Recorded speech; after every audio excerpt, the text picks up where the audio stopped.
et de Troie. 3 romans publiés en une année.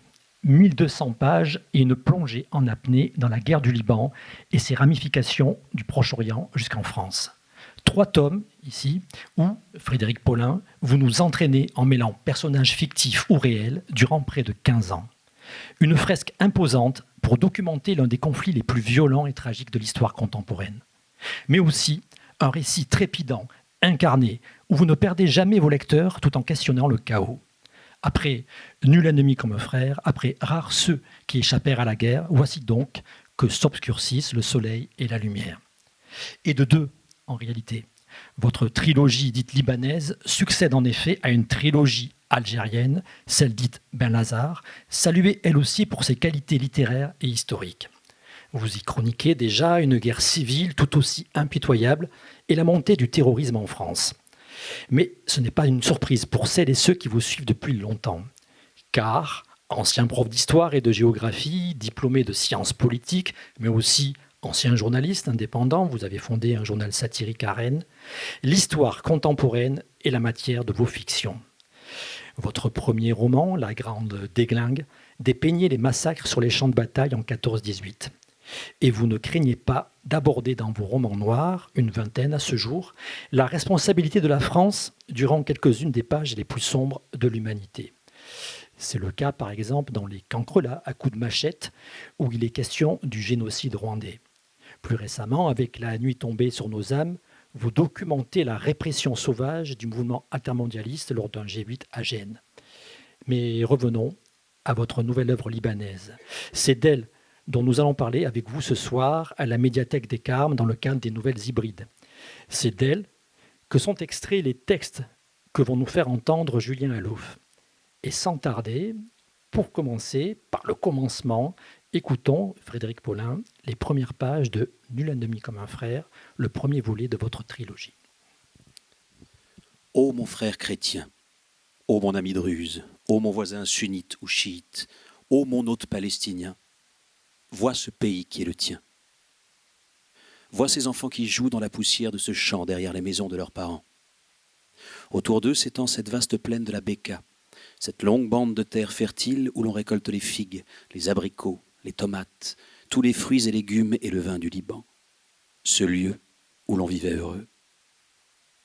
Ces enfants qui courent, qui frappent dans un ballon dégonflé et qui rient, ne savent pas qu'avant eux, Égyptiens, Phéniciens, Assyriens, Grecs ou Romains ont vécu ici, entre le mont Liban et le mont Hermon, sur les rives du Litanie et de l'Oronte. Ils ne savent pas que cette terre prospère a accueilli depuis l'Antiquité les peuples persécutés. Qui le sait encore? Car la plaine de la Béka est à l'image du pays, un mélange communautaire et confessionnel de gens nés au Liban ou venus de l'étranger, les chrétiens au centre et au nord, les druzes au sud-est, les chiites non loin de Baalbek, les sunnites plus au sud, et puis les arméniens à Andjar et les palestiniens à Baalbek et à Bar Elias. Des gens qui espéraient vivre en bonne intelligence, en fraternité. Soudain, les enfants arrêtent leur jeu et observent les véhicules qui remontent la route. Planté sur la carrosserie d'un pick-up, un drapeau noir, blanc, vert et rouge flotte au vent. Sont-ce des fédayines du Fatah ou du FDLP? Sont-ce des combattants en partance pour une autre bataille? Les enfants ne le savent pas, leurs parents non plus. Qui comprend ce qui agite depuis quelques années la Béka et le pays entier? Pourtant, tout le monde pressent le pire. Ô mon frère, ô mon ami, ô mon voisin, ô mon hôte, emprunte les routes chaotiques, remonte un peu plus vers le nord, pénètre dans les faubourgs de Beyrouth, cette ville que l'on surnomme le Paris du Moyen-Orient, qui est encore cet incontournable centre du commerce et du tourisme, où l'on croise de riches arabes et des visiteurs occidentaux. Continue ensuite jusqu'au sud-est de la capitale privilégiée du Liban, et pour quelques heures encore, assuré d'un avenir prospère. Là, à Ain el-Remaneh, observe ce que deviendront ces enfants qui jouaient dans la poussière de ce champ et tous les autres enfants dans ton si beau pays, sur le point d'imploser. Rue Maroun Maroun, une Mercedes-Benz 300 SEL se gare devant la nouvelle église Mar Michael Notre-Dame du Salut. Une église, c'est beaucoup dire par rapport aux églises européennes, une chapelle sans clocher ni parvis, au rez-de-chaussée d'un immeuble de 6 étages aux murs gris. Avant, un garage se trouvait là. Mais de nombreux habitants du quartier sont réunis pour l'occasion et pour venir accueillir Pierre Gemayel. Le chef chrétien descend de la berline noire et il est ovationné. Michel Nada et une dizaine de ses camarades des Kataeb repoussent amicalement ceux qui veulent toucher cher Pierre. Il y a des rires, les gens sont endimanchés, et les femmes crient le nom de cet homme de 70 ans qui, il y a bien longtemps, s'est levé pour défendre le Liban contre ses ennemis. Ses ennemis ne sont pas loin, au Liban et à Beyrouth même. Les phalanges chrétiennes sont peut-être le seul rempart contre la prise de pouvoir des Palestiniens. Personne ne veut le voir, ni le gouvernement, ni les pays occidentaux. Seuls les chrétiens le vivent chaque jour. Pierre Gemayel et les siens entrent dans l'église. Autour de lui se trouvent des notables chrétiens, dont Nassim et Marie-Claude Nada. Le prêtre les accueille avec un grand sourire. La foule suit son chef, son guide, cher Pierre. « On va à la messe ou on surveille ?» demande Michel Nada à son frère aîné. Édouard lance un coup d'œil sur la rue qui mène à l'église. Des policiers sont stationnés à une centaine de mètres de l'église. « Tu restes devant avec Daniel et Élie. Si quelque chose cloche, tu viens me chercher. Je serai avec papa et maman. » Son regard reste un instant fixé sur le bout de la rue. Mais il ne se passe rien. C'est dimanche, il fait beau. Il disparaît dans l'église avec d'autres phalangistes. Oui, c'est dimanche à Beyrouth. Un dimanche ensoleillé du printemps méditerranéen, réchauffé par un léger vent qui soulève la poussière de la chaussée. Le khamsin doit souffler dans la plaine de la Beka. Un dimanche parfumé par l'odeur de coriandre et de thym. Un peu plus loin, un restaurant prépare le déjeuner. Sur la terrasse, 3 vieux sirotent leur café en silence. Daniel Laoud propose des cigarettes, des Lucky Strike. Elie Tabet préfère ses Cédars. Michel Nada aussi. Il en prend une. Il retire son béret noir. Le soleil tape déjà. Les 3 hommes s'assoient sur le bord du trottoir. Le FPLP organise un défilé en ce moment. À Sabra, dit Tabet en posant son fusil sur ses genoux.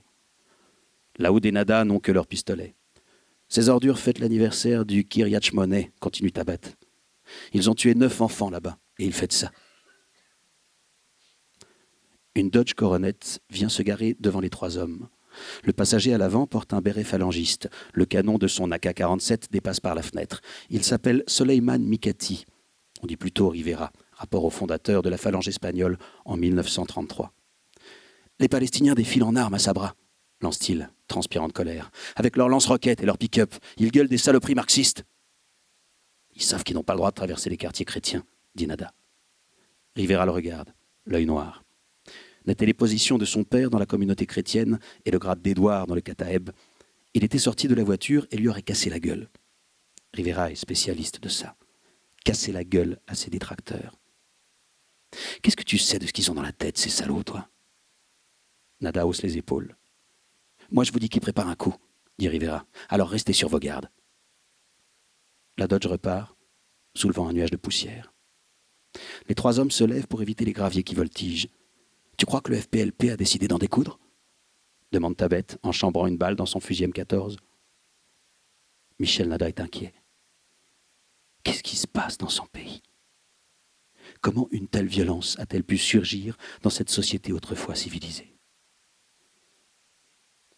Michel Nada est le fils cadet. Il est avocat. Enfin, il a décroché son diplôme d'avocat à l'université de Paris II Panthéon-Assas. Il n'a jamais exercé. Après la fin de ses études, il est revenu au Liban parce que sa mère était malade.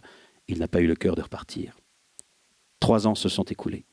Depuis, il travaille au ministère de l'Intérieur. Son père lui a dégoté une place.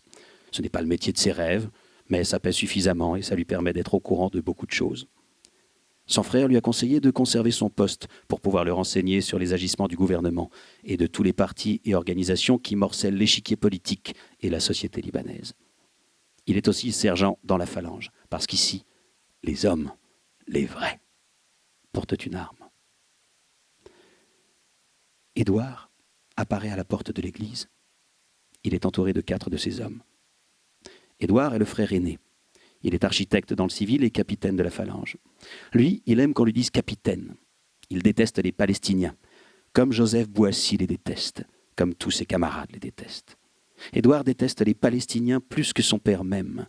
Il se méfie des chiites, des Israéliens, des Français et des Syriens. Il vit dans une bulle où seuls les chrétiens libanais sont dignes d'intérêt et de confiance.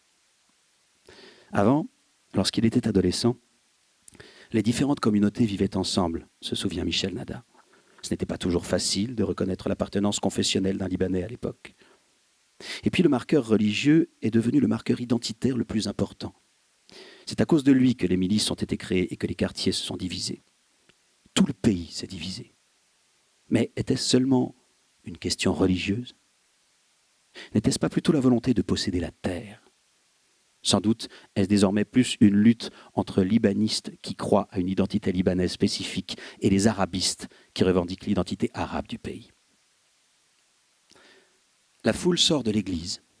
Les visages sont graves, mais les enfants courent en riant. Pierre Gemayel sort à son tour. Il est protégé par son service d'ordre, commandé par son fils, Bachir. La foule entoure le cheikh et sa famille. Puis rapidement, les notables quittent les lieux à bord de leur voiture. Quelques fidèles discutent devant l'église. Édouard s'approche de son frère. « Vous restez là pour surveiller l'église. » Michel Nada aurait aimé rentrer chez lui. « On va rester là toute la journée. Jusqu'à ce que je te dise de partir, ouais. » Édouard monte dans une jeep qui disparaît au coin de la rue. Le temps s'écoule. Lentement, les hommes s'ennuient. Nada fume des Lucky Strike avec Daniel Laoud et Elisabeth.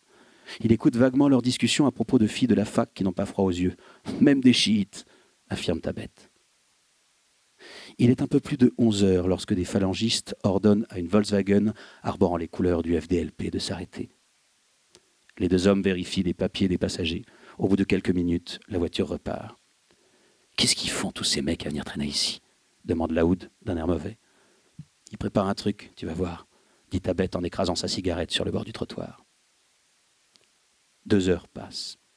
Le paquet de cigarettes de Laoud est vide. Une Fiat 132 surgit alors au bout de la rue.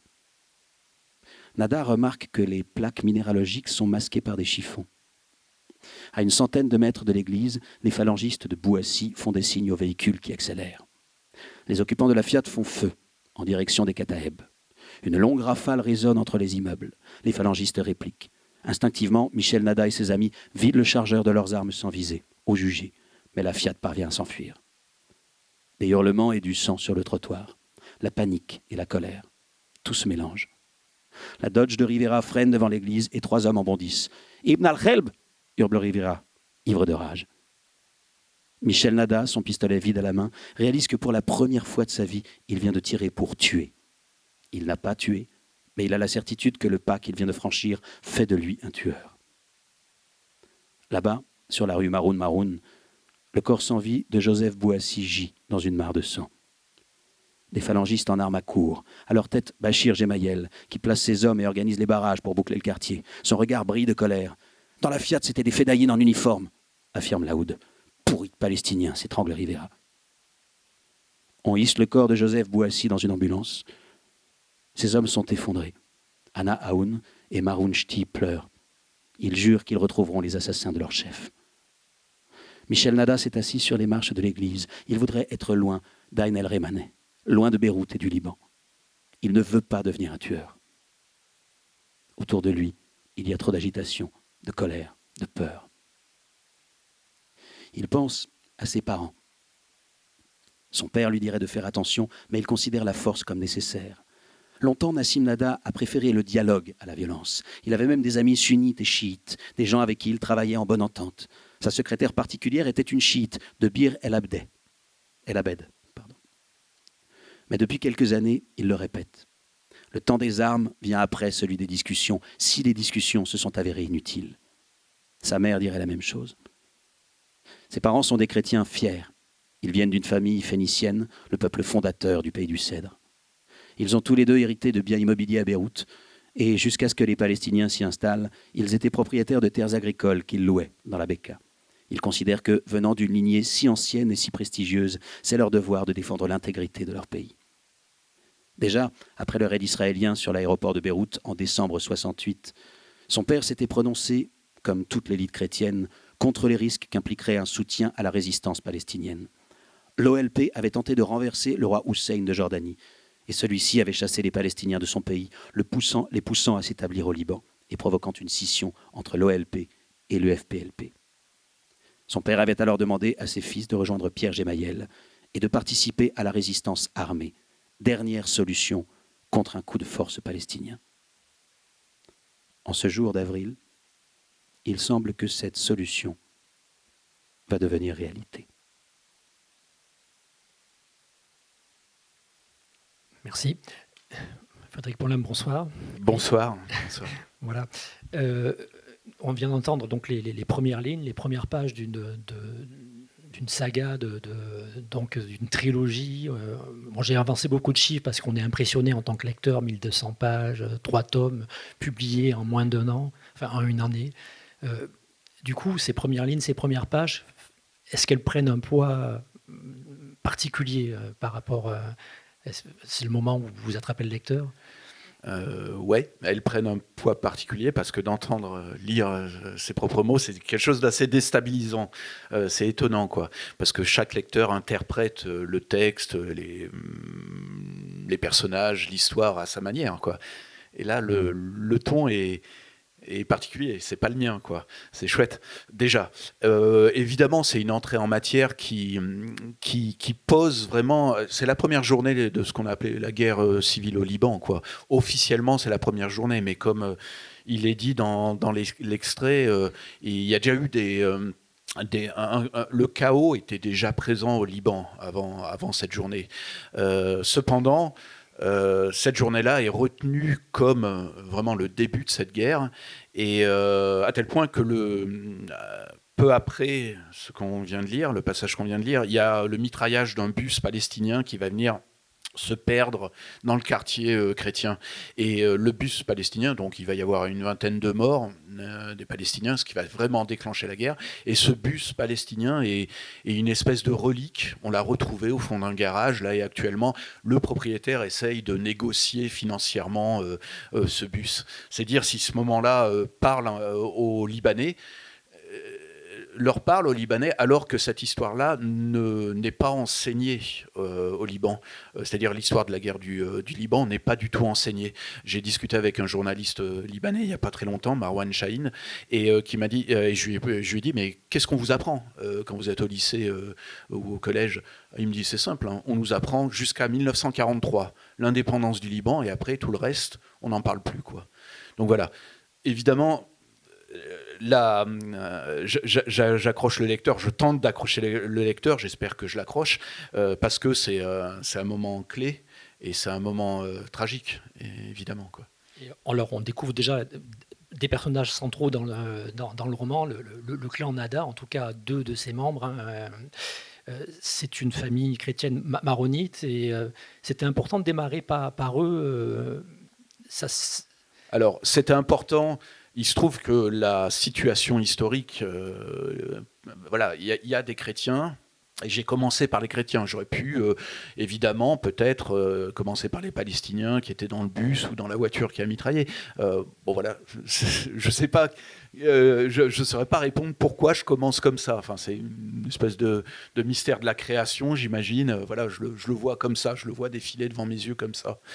Cependant, effectivement, introduire les frères Nada, c'était aussi introduire des personnages qui vont être centraux dans le roman, parce que l'un des frères Nada va décider, enfin 2 des frères Nada vont décider de se battre au Liban et de défendre leur communauté, et Michel Nada, là, celui qu'on voit qui fume des cigarettes, lui, il va refuser de faire la guerre et il va prendre en fait la décision de partir en France, et il va nous servir aussi de lien entre la France et le Liban. Michel Nada, c'est aussi une métaphore de la diaspora libanaise, celle qui va quitter le Liban à ce moment-là et qui va aller en France, qui va aller au Canada, en Australie, dans d'autres pays également, quoi, qui va peupler le monde d'une certaine manière. Alors, je l'ai dit au début, et on va rentrer dans l'histoire libanaise, et qui est aussi une histoire franco-libanaise, hein, et ça, c'est important, vous allez le souligner. Mais puisqu'on commence par le début, on se demande comment on écrit un pareil livre. Enfin, alors, je crois que vous avez signé 2 millions il y avait 2 millions de signes envoyés. 2 millions 700 000, je crois. Ouais. Voilà, Je dis ça parce que l'éditeur. mon Oui. éditeur l'a relevé en me disant mais qu'est-ce que tu veux que je fasse de ça, quoi? Ouais. Comment je vais le vendre? Donc il s'agit bien d'un seul livre, hein, qui est divisé en 3. Oui, tout à fait. C'est une trilogie, oui, parce que c'est 3 livres, mais c'est quand même, à mon avis, un seul roman, quoi. Un seul Vous l'avez roman. écrit d'entrée. Oui. Et quel est le processus? Alors on peut démarrer comme ça, puis on va entrer dans l'histoire et dans le sens. Mais quel est le processus d'écriture en fait? Il y a cette histoire-là, et l'éditeur reçoit tous ces signes, et ensuite il y a un travail qui suit. Il y a un travail qui suit d'abord, qui occasionne, je crois, quelques nuits blanches à mon éditeur, qui se dit comment donc je vais sortir ce truc sur une table de librairie, un bouquin de 1500 pages, comme ça serait compliqué. Et puis on en arrive à l'idée qu'on va refaire une trilogie. Et donc, il me demande de scinder le roman, en fait, en 3 parties. Et il se trouve que par hasard, on est peut-être dans l'inconscient de l'auteur, je ne sais pas, par hasard, il y a 2 moments clés, deux attentats terroristes, si on peut dire. La fin du... je regarde un peu, il y a quelques cheveux blancs quand même, donc vous devez vous souvenir un peu de l'explosion du Drakkar, qui est un poste français à Beyrouth, où il y a des soldats de la force d'interposition de l'ONU, soldats français. Bon, il y en a 60 qui vont mourir, et cet immeuble est soit piégé, soit victime d'un attentat suicide. On a dit qu'il y avait un camion qui s'était infiltré dans le garage. Enfin, bon, on n'en est pas certain, mais néanmoins, il y a ce moment-là. Et le deuxième moment qui permettra de séparer le deuxième opus et le troisième opus, c'est l'attentat chez Tati à Paris, au magasin Tati. Ce sont 2 moments qui touchent la France. C'est aussi une manière de rappeler à la fin de chaque livre qu'on n'est évidemment pas sur un bouquin, une trilogie qui raconte la guerre du Liban, mais plus exactement, c'est une trilogie qui raconte les rapports du Liban, de la France et du Liban pendant cette guerre. Peut-être que j'ai essayé de répondre à cette question. Qu'est-ce que vient faire la France dans cette tragédie qui dure 15 ans, et pourquoi elle est là, et qu'est-ce qu'elle a fait, et qu'est-ce qu'elle n'a pas fait, et quelle est sa responsabilité d'une certaine manière. Vous rappeliez quelques-uns de mes bouquins, et je crois, je réfléchis ça d'une manière ex post, si on peut dire, c'est pas programmé comme ça quand je les écris, mais je crois que j'essaye de comprendre en fait la responsabilité de mon pays dans les grandes tragédies qui ont un peu émaillé la fin du XXe siècle et le début de ce siècle-là, quoi. Et au départ, j'ai cru comprendre que vous pensiez axer l'histoire sur les otages français. Ouais.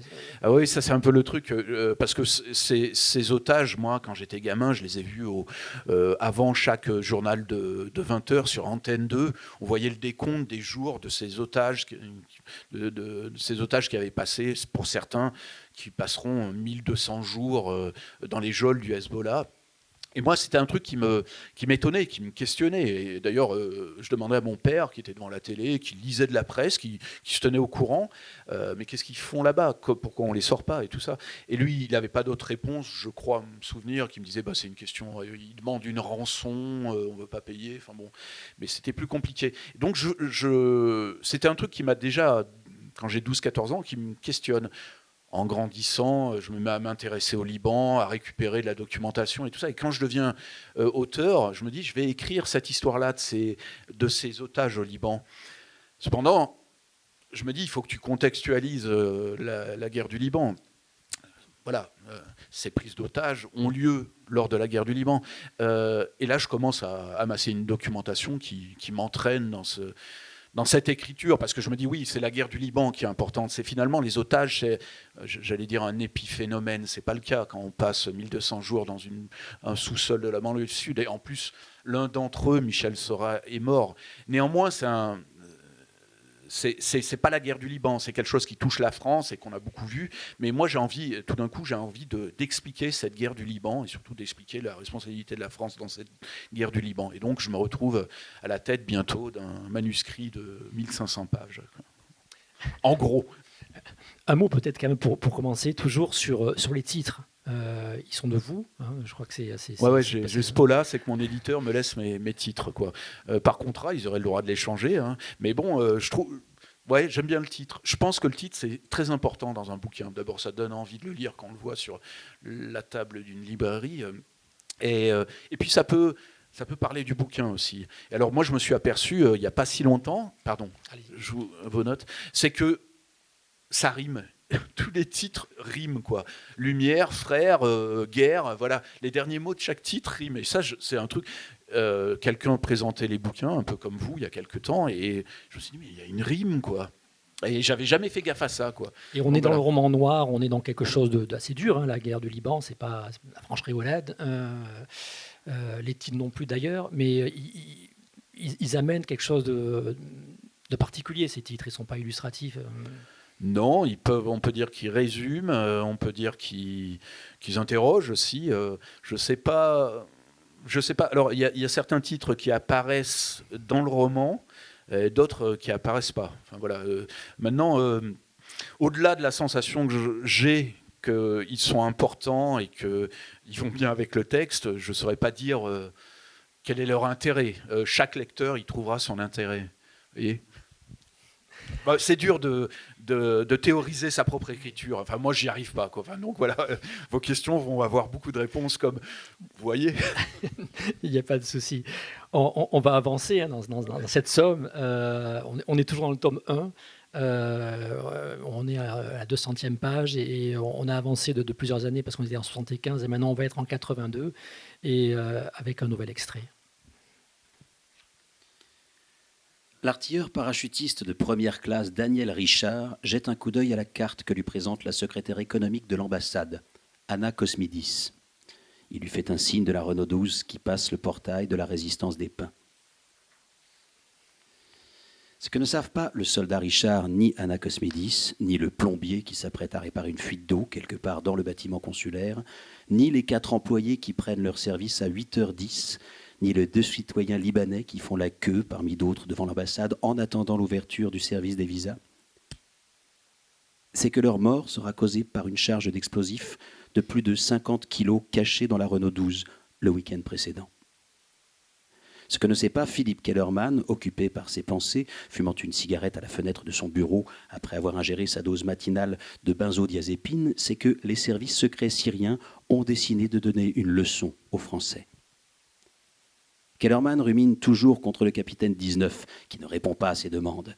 Il est censé avoir localisé Zia, mais il est retourné en France et semble filtrer ses appels. Pauvre type, s'emporte-t-il en refermant la fenêtre. Il s'assoit à son bureau, tente de saisir un stylo pour paraffer quelques documents dont il se fiche éperdument. Le stylo lui glisse entre les doigts et roule au sol. Kellerman souffle et se baisse sous la table pour le ramasser, ce qui lui sauve la vie. La détonation n'a rien à voir avec les tirs de roquettes dans les rues proches de la ligne de démarcation. La puissance du souffle fait trembler l'ambassade, les vitres sont soufflées et un nuage de poussière remplace l'air. Kellerman vient de perdre l'ouïe, la vue, le sens de l'orientation. Il pense à Véronique quand même et à tout ce qu'il n'a pas osé lui dire. Il pense à Romain et à cette bêtise de son engagement dans l'armée.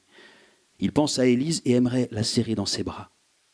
Puis, étalé au sol, il pense à Zia, à la vie qu'il aurait aimé vivre avec elle, loin du chaos libanais. L'air est épais, opaque, irrespirable. Ses mains tâtonnent comme s'il vérifiait qu'il n'y a pas que du vide sous lui.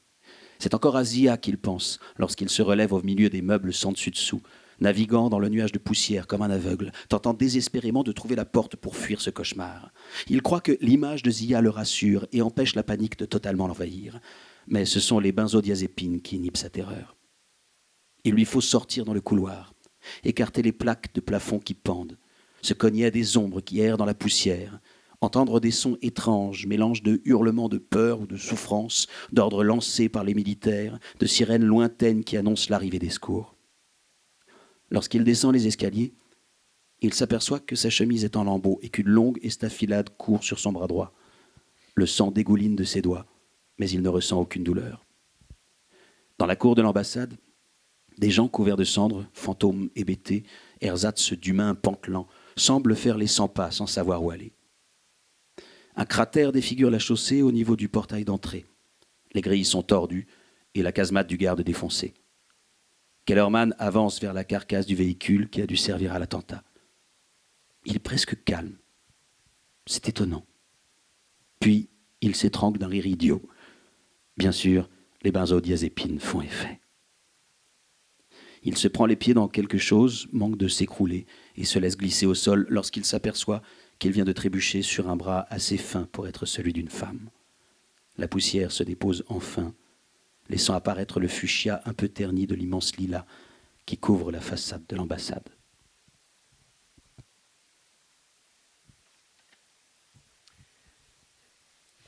On découvre là un autre personnage, hein, Philippe Kellerman, diplomate, accro aux antidépresseurs à l'alcool, et Asia, une chiite dont il est éperdument amoureux. Et donc voilà, ce roman, il s'incarne dans des personnages qui nous aident, lecteurs, à nous repérer dans ce chaos de faits et qui croisent des situations réelles. Là, on est donc à l'ambassade de France et dans un moment qui a réellement eu lieu. Ouais. Ouais, voilà, pour tout dire, mes romans, c'est ça, quoi. Enfin, c'est ce qui s'est vraiment passé. Et dans les interstices un peu grises de cette grande histoire, avec ce grand H, j'infiltre ma fiction et mes personnages fictifs. Mais les personnages fictifs servent le récit, servent disons la thèse, entre guillemets, c'est pas non plus, mais que j'essaye d'avancer, que j'essaye d'offrir au lecteur. Et pour le coup, Kellerman, lui, qui est diplomate à l'ambassade de France, qui connaît d'ailleurs, qui parle l'arabe, qui connaît le Liban parce qu'il y a vécu plus jeune et qu'il y est revenu plus tard pour y travailler, comme troisième conseiller à l'ambassade, la résidence des Pins. Il est en quelque sorte la métaphore de la France, de cette France qui a été qui a été protectrice du Liban. Enfin, le Liban était un protectorat de la France. Et qui, lorsque le Liban a eu son indépendance, la France essaye d'y rester, essaye d'avoir encore un poids. Pendant la guerre du Liban, la France tente de peser sur le jeu libanais, le jeu moyen-oriental, mais on voit bien que la plupart des élus, des dirigeants politiques français ne comprennent plus rien au Liban. Et d'une certaine manière, Kellerman, mon personnage, est cette France-là. Lui aussi, il est largué au Liban. Lui aussi, il est même, et parce que c'est un personnage de roman, il tombe amoureux fou d'une interprète de l'ambassade de France, mais qui est chiite, non seulement, et en plus, c'est une combattante, quoi. Enfin, c'est une jeune femme qui a été, comment on pourrait dire, éduquée à la guerre, à la lutte par les Palestiniens. À l'époque, c'était les Palestiniens, le FDLP et puis l'OLP qui formaient les miliciens et palestiniens et chiites. Et à l'époque, puisque le FDLP et l'OLP étaient des organisations marxisantes, socialistes, les femmes avaient le droit de se battre. Et Zia, qui est un de mes personnages aussi principaux, deviendra aussi une métaphore d'une bascule lorsque la lutte des chiites et palestinienne va devenir une lutte religieuse, avec l'apparition, par exemple, du Hezbollah. On va la retrouver tout à l'heure sur un autre. Et donc, elle-même va payer, on va lui interdire de se battre, de mener cette lutte, quoi, parce que ces organisations vont devenir religieuses et qu'elle est une femme et que sa place est, on lui dit un moment en cuisine, quoi, si on peut dire. On s'interroge sur le travail de documentation en fait que vous avez mené pour écrire ce roman. Il est important. Alors j'ai rappelé que vous avez été historien, mais il est de quelle nature en fait? Alors, vous n'êtes pas allé au Liban, je crois. Non, je travaille en fait sur ce qu'on appelle des sources ouvertes. C'est-à-dire qu'il n'y a pas un ancien de la DGSE ou un ancien milicien libanais qui est venu me balancer un scoop en me disant « mais ça dans ton bouquin, ça va être génial ». Pas du tout. Je ne fais pas un travail d'entretien et tout ça, donc qui serait plus journalistique. Moi, je bosse sur des sommes universitaires, parfois pas mal épaisse et barbante, mais l'université française a étudié cette guerre-là. Il y a des livres importants, des livres intéressants. Mais je travaille aussi, ma documentation, c'est pas simplement ça, c'est aussi la presse. voilà, je récupère et je garde pas mal de presse papier, donc ça donne à voir la presse, les quotidiens. C'est écrit quasiment instantanément, donc on a cette précision, cette sensation du moment présent, quoi, c'est intéressant. Mais je travaille aussi sur, je lis beaucoup de romans libanais, je me suis intéressé au cinéma libanais aussi, qui sont des formes presque, disons, médiatiques, qui gardent d'une certaine manière, cette guerre civile, toujours presque hors cadre. Le roman libanais et le cinéma libanais sont traversés par ce fantôme de cette guerre civile, quoi. Et comme cette histoire n'est pas enseignée et que les élus et les pouvoirs publics libanais refusent de l'enseigner, les artistes s'en sont saisis. Et en fait, cette histoire-là, au Liban, elle est surtout transmise par le roman, par le cinéma, mais aussi par la chanson, par la peinture et tout ça. Ce sont les artistes qui sont porteurs d'une histoire, quoi, de cette histoire-là en tout cas. Donc je m'en sers aussi comme source documentaire. Alors, il y a un autre parti pris dans les trois romans, c'est qu'il n'est pas chapitré. Et donc, l'histoire, elle se fait d'un seul tenant, avec des séquences, je ne sais pas comment on peut les appeler, du coup, très, très courtes. Et on passe parfois avec des ellipses importantes. On passe des fois du Liban à la France, de personnages à un autre. Miraculeusement, on ne s'y perd pas. Mais pourquoi ce parti pris ? Alors, je ne sais pas si c'est un parti pris au sens où vous l'entendez. Je veux dire, c'est dans l'écriture que j'ai senti ça, vraiment, l'envie de me servir de tous ces personnages pour parler depuis des lieux ou des territoires différents. Lorsque la guerre se déclenche au Liban, rapidement, on ne peut plus traverser la ligne verte, la ligne de démarcation qui sépare Beyrouth Ouest de Beyrouth Est, c'est-à-dire les chrétiens des musulmans, les quartiers chrétiens des quartiers musulmans. Donc moi, je voulais parler des quartiers chiites, mais des quartiers maronites aussi chrétiens, donc il me fallait des personnages qui soient présents, quoi. Donc j'ai zappé votre question. Il n'y a pas de chapitre et ouais, on ne s'y perd pas. Et je l'ai senti comme ça. J'avais cette envie de passer de personnage en personnage. En fait, finalement, lorsque je parle d'un sujet, d'un infra-sujet de mon roman, d'une situation, j'ai envie de la faire voir par différents personnages. Un attentat, celui qui va poser la bombe, celui qui est blessé dans cet attentat, Paris, parce que c'est à l'ambassade de France, les Iraniens ou les Syriens, parce que c'est eux qui ont posé la bombe. J'ai envie un peu de convoquer, je vais dire ça entre guillemets, parce que quand même, envie de convoquer le plus de témoins possible au procès de cet événement, vous voyez, pour m'approcher de la vérité.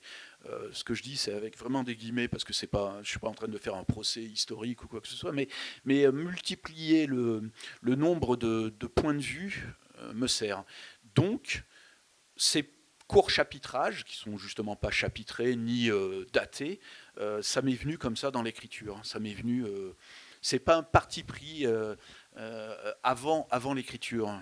Alors, ce qui me permet de souligner le caractère vraiment non manichéen en fait, du regard que vous portez sur tous les événements que vous racontez. Ouais, mais alors ça, pour moi, ça coule de sens. Enfin, cette guerre-là, d'ailleurs dans toutes les guerres, il n'y a pas de bons, pas de méchants. Il faudrait, voilà, la nouvelle histoire relie même. Là aussi, la Deuxième Guerre mondiale, par exemple, voilà, on sait aussi, évidemment, les Alliés se battaient contre un monstre, Hitler, les nazis et tout ça, mais d'une certaine manière, il y a eu un bombardement en Hambourg en 1943 qui a fait 60 000 morts. Stratégiquement, on se demande pourquoi ils ont bombardé la ville autrement, enfin c'était les Alliés, autrement que pour effrayer la population, quoi, pour retourner la population contre les nazis. Je veux dire, il n'y a pas de bons, il n'y a pas de méchants. Bien sûr, il y a... Là, c'est difficile dans l'exemple que je cite, évidemment, la Shoah, et voilà, évidemment. Mais nul n'est innocent totalement, si je peux dire. Et dans une guerre civile, évidemment, plus encore peut-être. Donc, le manichéisme, c'est cool, c'est gratifiant pour moi.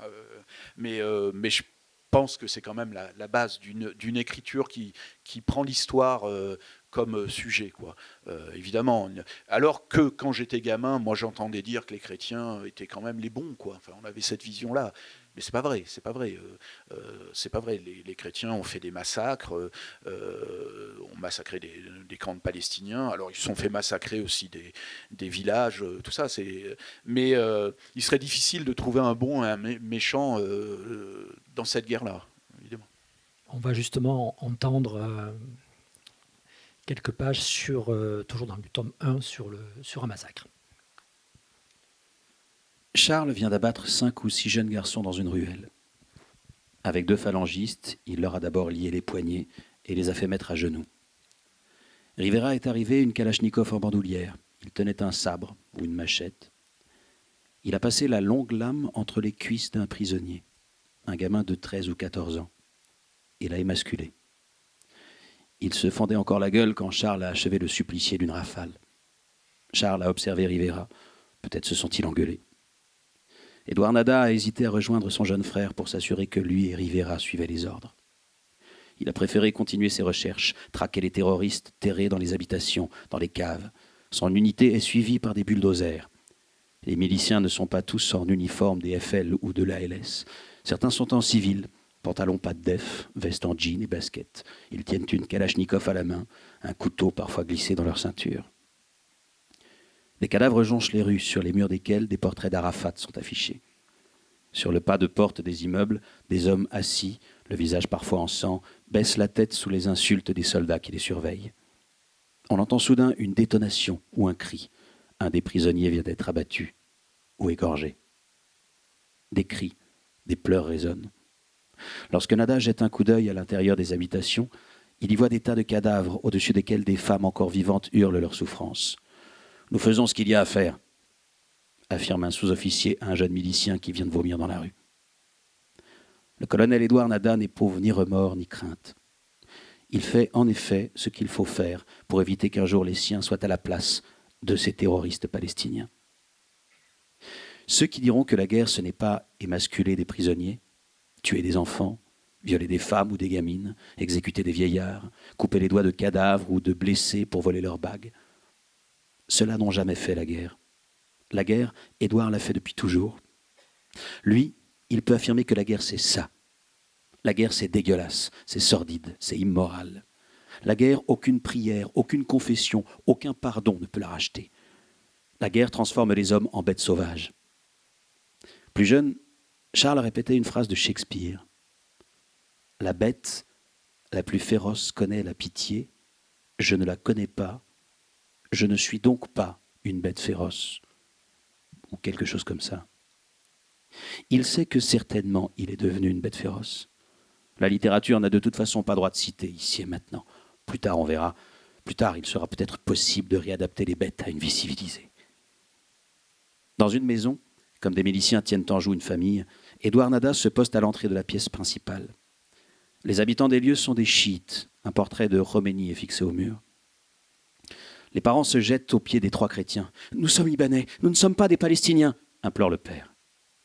L'un des 3 soldats le repousse d'un coup de crosse. « Vous avez vécu avec les terroristes palestiniens, vous les avez aidés, tu ne mérites pas mieux qu'eux. » Le soldat saisit une jeune fille d'une 15aine d'années qui sanglote sur la banquette, à côté d'une vieille femme et 2-3 petits-enfants.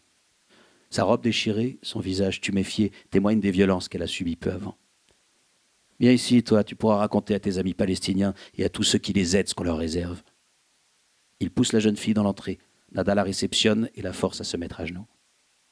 Le soldat lui jette un coup d'œil. Il s'assure que le colonel qui l'observe est d'accord avec sa façon de faire la guerre. Nada reste de marbre. Il pourrait l'en empêcher. Mais au milieu de la tuerie qui se déploie dans le camp, ça n'aurait aucun sens de sauver ces gens. Les 3 soldats lâchent plusieurs rafales sur la famille. Ça dure peut-être 3 ou 4 secondes. La jeune fille se met alors à hurler. Son cri secoue Nada. Jamais il n'a entendu une telle détresse. Les 3 soldats rigolent. L'un d'eux crache sur le cadavre du père de famille. Les 2 autres se mettent à fouiller les placards. Maintenant, la fille geint. Un gémissement aussi animal qu'a été son cri. Peut-être a-t-elle quitté la condition humaine. « Et toi, j'en ai pas fini avec toi », lui lance le soldat qui vient de cracher sur le cadavre. Il plonge ses doigts dans la chevelure épaisse de la gamine et l'entraîne vers une chambre. « Bon, on y va », ordonne Nada. Les 3 hommes se figent. Ils échangent un regard. « On n'a pas fini, continue le colonel. Vous, sortez maintenant. » Le soldat ne lâche pas la tignasse de la jeune fille. « Lâche-la et sors !» gronde Nada. Le soldat obtempère à regret. « Et Ahirat Kadira » dit-il à la jeune fille en sortant de la maison. Édouard Nada reste seul au milieu des cadavres et des meubles retournés. La jeune fille gémit, son corps tremble. Édouard Nada aimerait croire qu'il n'est pas une bête féroce parce qu'il connaît la pitié. Il aimerait croire qu'il pose le canon de son M16 sur le crâne de la jeune fille parce qu'il n'est pas une bête féroce. Il aimerait croire qu'il appuie sur la détente et fait sauter la tête de la jeune fille parce qu'il n'est pas une bête féroce.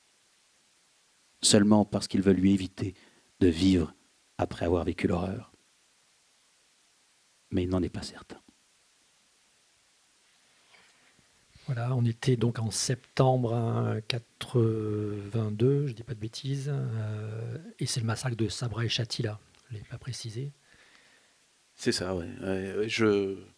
Moi-même, d'écouter ça, c'est pas une belle publicité pour mon bouquin, je crois. Mais enfin bon, c'est contextuel. Et ce que je dis là, ce que je raconte, c'est pas non plus l'envie de faire du sensationnel ou du gore.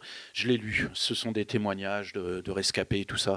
Donc j'ai mis Édouard Nada, Charles Nada, Rivera dans la position de miliciens qui ont été vus faire ce qu'ils font, quoi.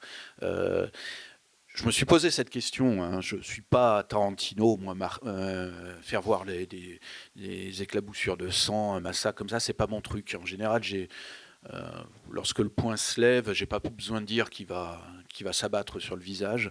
On le sait, j'arrête souvent quand le poing se lève, enfin c'est un truc. Mais ça, je voulais en parler. Je voulais en parler d'une certaine manière, et c'est peut-être pour ça aussi que j'écris sur ce moment-là, et que d'ailleurs j'écris ce genre de roman, c'est pour rappeler les choses. Je voulais rappeler que Sabra et Shatila, c'est ça, c'est une barbarie sans nom et tout ça. Et je n'ai pas su faire autrement que, sans doute, montrer ça. C'est absolument horrible, hein, ce que tu viens de lire là. Tu l'as bien lu, mais c'est terrible. C'est vraiment même. Ouais, mais il fallait peut-être en passer par là. Il fallait, d'une certaine manière, rappeler que ça s'était passé, que ça se passait peut-être toujours, quoi, actuellement, quoi, dans cette partie du monde. Enfin, voilà. C'était une manière de dire ça, et que j'ai pas trouvé. Bon, il y a ce passage-là, et on reste pas des heures non plus dans le camp et tout ça. C'est plutôt ce que vont en dire mes personnages après, qui nous fait comprendre aussi l'ampleur de l'horreur. Mais il fallait peut-être dire des choses comme, parce qu'il faut bien comprendre que ce massacre, qui répond à d'autres massacres, et qui sera suivi d'autres massacres, qu'ils soient chrétiens, palestiniens et tout ça. Mais ça s'est fait à l'arme automatique, certes, de temps en temps, mais à la machette et à la hachette, hein, au couteau. Donc il y avait vraiment une volonté d'être près de la victime. Ça aussi, c'est un degré de plus dans la barbarie, quoi. Je voulais rappeler ça. Je voulais rappeler aussi que, pour le coup, Édouard tue la jeune chite, mais qu'on laissait vivre, lorsqu'on massacrait une famille, on laissait vivre un membre de la famille pour qu'il aille raconter ce que faisaient les miliciens chrétiens à leurs ennemis, quoi. Enfin, c'était cette volonté. Laisser vivre un des membres de la famille qui fera notre pub, quoi. En gros, ça aussi, c'est abject, quoi. Ça me paraît être une qualité, mais vos romans sont assez inclassables. On ne peut pas les mettre dans une catégorie. Alors, on parle de roman noir, on pourrait dire récit historique. Enfin, comment vous définissez finalement cette... Moi, j'écris comme je l'entends. Alors, je me retrouve souvent dans les rayons des polars, romans noirs polars, dans les librairies, parce que je viens de ce monde-là. Mais c'est vrai que moi, j'écris comme je le sens, ce qui va servir le mieux mon récit, même le domaine littéraire, je m'en empare, quoi. Enfin, effectivement, je suis dans le roman noir, mais je le répète, c'est pas moi qui ai commencé, quoi. Enfin, le sujet déjà est bien assez noir pour que je n'ai qu'à suivre ce chemin-là, ce chemin noir. Cependant, c'est évidemment de l'histoire, c'est de l'histoire récente, mais c'est un livre d'histoire. On dit qu'il y a de l'espionnage, on dit qu'il y a de la géopolitique, de la politique, et c'est vrai que les couvertures de mes romans noirs ne sont pas tout à fait des couvertures de romans noirs, quoi. On n'est pas sur Gallimard, La Noire et tout ça. Enfin, et ça, c'est un truc. Alors ça, c'est l'éditeur et le graphiste qui ont bossé. Et quand ils m'ont proposé ça, j'ai dit ouais, ok, ça parle de l'Orient, du Liban, enfin du Moyen-Orient, du Liban, et c'était quelque chose de bien. Ça permettait effectivement de déclasser, de sortir de l'absolu polar, roman noir, quoi. Et c'est un truc que j'aime bien aussi. Mais je vous dis, j'écris comme je le sens. C'est plutôt le sujet qui va me placer dans un domaine ou au carrefour de plusieurs domaines littéraires. Je le rappelais rapidement au début, il y a eu la trilogie dite algérienne, Bel-Azhar, cette trilogie libanaise. Vous allez quand même dans des endroits, des points de tension. Enfin, je veux dire, vous y allez dans le noir. Enfin, Ouais, j'ai tendance à écrire beaucoup sur la guerre, sur les génocides et tout ça, c'est vrai. Cependant, c'est aussi là où on voit, je crois, aussi le niveau de démocratie des démocraties, et particulièrement, je le répète, de mon pays, la France, quoi. C'est aussi là, lorsque mon pays est partie prenante d'une guerre civile, celle-là ou celle qui a eu lieu dans les années 90 en Algérie. Ça parle aussi de la démocratie et de la transparence de cette démocratie française, quoi. C'est pour ça que je m'intéresse à ces moments-là, à ces moments de tension, comme vous euphémisez, parce que c'est vraiment souvent des tueries, des massacres au long cours. Mais enfin, ça c'est disons une raison d'auteur qui s'intéresse à l'histoire et à l'histoire de son pays. Maintenant, ces moments-là, et c'est une raison plus romanesque, ça permet aussi de créer des personnages qui sont, disons, hauts en couleur, quoi. J'estime qu'à la guerre, il y a beaucoup plus de salauds que de héros, mais néanmoins, parfois, il y a au moins des actes héroïques qui peuvent valoir le coup dans un roman aussi également. Donc voilà, ça crée des situations entre les personnages qui sont plus explosives, des histoires d'amour, des histoires de revanche, de ressentiment qui sont plus intenses aussi. Là, c'est le côté un peu, disons, création romanesque, quoi. Dans la vraie vie, je doute que ça améliore beaucoup les choses, les guerres, quoi. Enfin. Alors, on reste au Liban et on reste avec Zia Al-Faki, justement, un de ses personnages et peut-être un des plus intenses, hein, un des plus caractéristiques de ce roman qu'on retrouve. Donc, peu de temps après, d'ailleurs, le massacre de Sabra Chatti. Dans le dédale des petites rues, Zia marche rapidement. Les chrétiens et les Israéliens ont fait place nette avant de s'en aller. Les bulldozers ont enseveli les cadavres dans des fosses communes, mais au détour d'une ruelle, dans une maison vide, des corps, certains suppliciés, ont été oubliés. Abdul Razol Alamine n'a pu la convaincre de rester à Bir el Abed. Il aurait pu lui ordonner, il a même tenté de le faire, mais les yeux de Zia étaient pleins d'une colère froide. Elle savait ce qui était arrivé à sa famille, à ses parents, à ses 2 sœurs et à son jeune frère qui vivait à Shatila. À ses côtés, Sitaf Saïdi et Nasser Eddin se sont masqués de leur kéfier. Ça fait presque 10 jours que les massacres ont eu lieu et des corps putrides sont encore abandonnés, ça et là. Les Israéliens ont évacué Beyrouth. Ils se sont stationnés dans le sud du pays. Zia s'arrête devant la porte d'une maison faite de briques et au toit de tôle ondulée. Elle pousse la porte. Le sol de l'unique pièce est couvert de taches sombres, du sang séché. Alamine, Sitaf et Nasser restent à l'extérieur en surveillant les alentours. Une femme s'approche d'eux, c'est une Palestinienne. Elle garde la main devant sa bouche. Elle dit que ses 2 fils et son mari ont été tués par les chiens chrétiens. Elle dit que les Juifs étaient là, qu'ils donnaient des ordres et ont aidé les chiens chrétiens. Elle entre dans la maison. « Mes parents, mes sœurs et mon frère, ils sont où ?» lui demande Zia. « Ils sont morts. Les chiens les ont tués aussi. Ils ont tué tellement de gens. » Zia est debout, au milieu des taches de sang. Elle ne pleure pas. Elle savait. Ces années de guerre l'ont rendue dure. Abdul Razol Alamine la trouve belle, et ça le met mal à l'aise de la trouver belle sur les lieux de l'assassinat de sa famille. « Il faut partir, Abdul Razol, dit Sitaf. L'armée n'est pas loin. » Alamine rejoint Zia et lui fait un signe de tête. « On ne peut pas laisser ça impuni, murmure-t-elle. Nous allons nous venger, Zia. Nous sommes déjà en train de nous venger. » Ils sortent de la maison et, à la suite de Sitaf et Nasser, s'enfoncent dans le dédale des ruelles. « Laisse-moi t'aider !» réclame Zia. Il retient un sourire d'acquiescement. Il sait que si elle l'aide dans sa mission, elle ne pourra plus lui en vouloir. Elle ne pourra plus le quitter. Ils seront liés à jamais. Dans le fort de transit qui les ramène à la Daillée, Zia le fixe. « Laisse-moi t'aider !» répète-t-elle. « Je cherche un homme qui accepterait le Shabada, » dit-il alors. Il a vu le regard étonné de Sitaf dans le rétroviseur intérieur. Zia a un léger mouvement de recul. « Je ne te demande pas à toi, Zia. Tu es trop importante, nous avons besoin de toi. Mais si tu pouvais trouver quelqu'un qui accepte, alors ta famille serait vengée. » La jeune femme laisse ses yeux s'égarer sur la circulation à l'extérieur du véhicule. La vie continue à Beyrouth. Elle continue alors qu'elle s'est arrêtée pour tant de gens, que chaque jour elle s'arrête pour d'autres. C'est étrange comme les gens peuvent sembler vivre normalement alors qu'ils vont mourir. « Je connais peut-être quelqu'un, dit-elle. » Elle a beaucoup changé depuis ces temps où elle récoltait des informations à l'ambassade de France. À l'époque, jamais elle n'aurait accepté le sacrifice d'un homme. Alamine en est persuadée. Mais lui-même aurait-il accepté les choses qu'il accepte dorénavant ? Je peux te le présenter. Maintenant, le plus vite sera le mieux, non ? Elle se penche vers Sitaf et lui dit de se rendre à Bourg el-Barajneh, près de l'aéroport. D'un regard dans le rétroviseur, Sitaf demande l'autorisation à son chef. Celui-ci acquiesce d'un geste de la main. Il n'y a plus de trace des Israéliens. L'armée libanaise patrouille en compagnie de soldats français ou italiens. Non loin de l'aéroport, les Américains ont établi des checkpoints. Ces couffards se croient chez eux, grogne Sitaf. Voilà, il habite là, avertit Zia. Sitaf stoppe la camionnette devant un immeuble dont la façade porte les marques d'une bataille, impact de balles et murs éventrés. Elle ouvre la porte latérale. Je vais lui parler.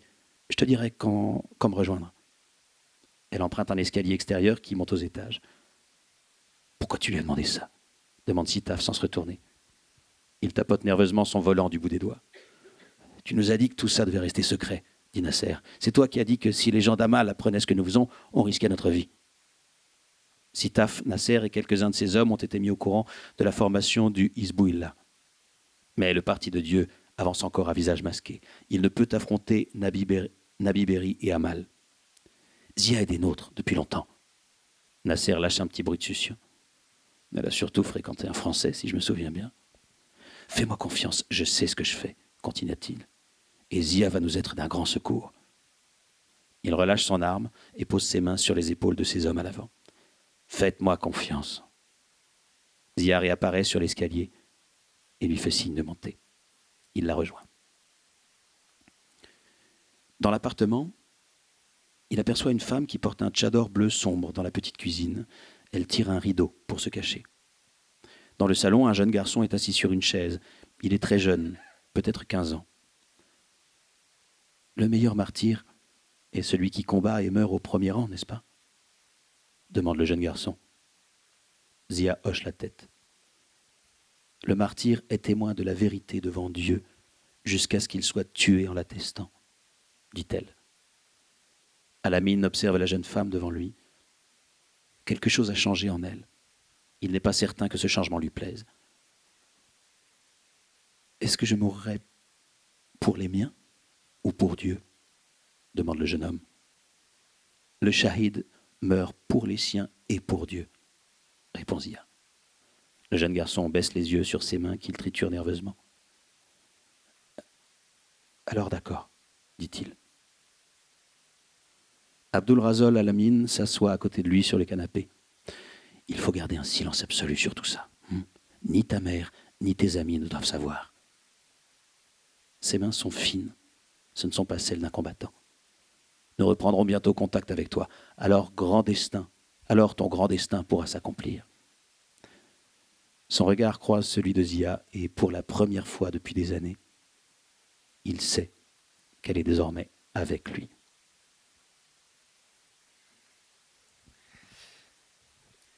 Voilà, là on voit le mécanisme de vengeance, de massacre qui appelle la vengeance. Et l'apparition aussi de l'attentat suicide, quoi, qui va être une création du Hezbollah, là, qui est en formation à ce moment-là. Et le Hezbollah va commencer les attentats suicides alors que il est à peine formé et que la structure qui organise les chiites à ce moment-là, c'est Amal, le parti le plus important chez les chiites, quoi. Mais lorsqu'ils vont commencer à faire des attentats suicides, le Hezbollah va prendre une importance bien plus conséquente que Amal.